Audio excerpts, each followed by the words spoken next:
के बाद मुख शुद्धि तुरंत वहीं करा दी जाती है, लेकिन आजकल पर्याय अवधि क्या है, बहुत सीमित समय की।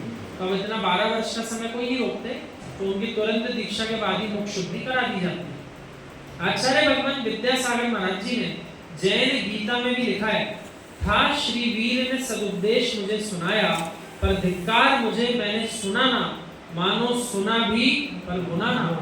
कितनी सुंदर बात, इतना सार गहरा इसका कि वैसे तो अपने जिनेंद्र भगवान ने सदुपदेश बहुत पहले कर दिया, मुझे सब सुनाया था, लेकिन सुनाया तो धिक्कार मुझे, मैंने सुना नहीं। और तीसरी बात कह रहे सुन भी लिया तो गुना नहीं, मैंने उसका पालन नहीं किया। सुना तो अनेक बार है, गुना ना भूल गए थे, मैंने उसका पालन करना तो भूल ही गए थे। ध्रुव सत्य यह है, जब उपादान में योग्यता ही नहीं होती तो तीर्थंकर की देशना भी कार्यकारी नहीं होती। आप समूह शरण में भी उसको ले जाओ तो वहां से भी वापस आ जाएगा, लेकिन सुन नहीं पाएगा, और सुन भी लेगा तब भी पालन नहीं कर पाएगा। क्या 100% जीव जो समूह शरण में जाते हैं सब मोक्ष चले जाते हैं क्या? अरे समूह शरण में गए, हमसे सुनने नहीं आए, भगवान से सुनने आए, तब भी लौट आते हैं, तब भी मोक्ष नहीं हुआ। तो फिर इसलिए ये विकल्प नहीं होना कि महाराज जी सुनाएंगे तो कल्याण तो उसका हो ही जाए, हम सुनाएंगे तो कल्याण हो ही, ऐसा कुछ नहीं है। जिसकी योग्यता होगी वो किसी से भी सुन लेगा, एक मिथ्या रस्ती भी सुना देगा तो उससे भी उसका पार लग जाएगा, सम्यक हो जाएगा। लेकिन जिसका योग्यता ही नहीं उपादान में, उसको कोई भी सुना दे, भगवान भी सुना गए, तब भी उसके अंदर योग्यता जागृत नहीं हो पाई। मारीची से पूछ लो, जब तेरा उपादान गड़बड़ था तो ऋषभ देव की वाणी भी कल्याण नहीं कर पाई, उपादान निर्मल हुआ तो शेर की पर्याय में 2 मुनियों का उपदेश भी तुझे श्रावक बना के चला गया। कितना सुंदर उदाहरण।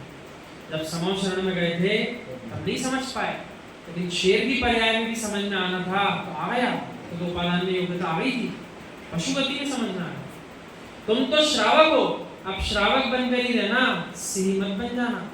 अब ये विचार नहीं आना चाहिए, चलो उनको शेर की पर्याय में समझ में आया तो अपन भी जब शेर बनेंगे तब अपन को भी आ जाएगा, ऐसा भाव आता है। पंचम काल के जीव है तो तुरंत क्या करते हैं, जब नरक में भी समय दर्शन हो सकता है तो क्या चिंता है, नरक नहीं हो जाएगा, तो सबको थोड़ी होता है, विरले जीव होते हैं तो ऐसा प्रश्न आता है। ज्ञान प्राप्ति के लिए सदैव सजग रहना, गुरु का आशीर्वाद, शिष्य का अभ्यास और श्रद्धा, ये 3 तेरे पास मिल जाए तो नियम से विद्या छमछम नाचेगी। क्या क्या मिले? गुरु का आशीर्वाद भरपूर मिल रहा है, शिष्य का अभ्यास, अपन को स्वयं मेहनत करना पड़ेगी, पढ़ो सुनो अध्ययन करो, उसको गुनो गुनगुनाओ, और श्रद्धा, जो पढ़ रहे हैं जिसमें समय लगा रहे हैं, धन द्रव्य कमाने में समय लगा रहे हैं, यही काम आएगा, ऐसा निर्णय करना पड़ेगा।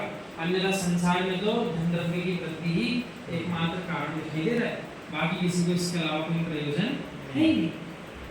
प्रमाद नहीं करना, श्रुत जहां मिले उसे ले लेना, ये संकल्प विकल्प भी छोड़ दो, अमुक के मुख से सुनेंगे, अमुक आचार्य श्री से सुनेंगे, जितने मुनि भगवान सुना रहे, राधिका माता जी सुना रही, आपको प्रतिमाधारी सुना रहे, कोई अन्य श्रावक सुना रहा, आप तो सुन लो, जहाँ सुनने का अवसर मिल रहा है सुन लो, क्या पता कहाँ सुन करके अपना ज्ञान जागृत हो जाए।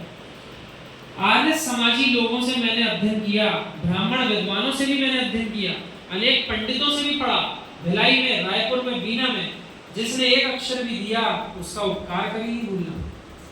क्या कह रहे हैं?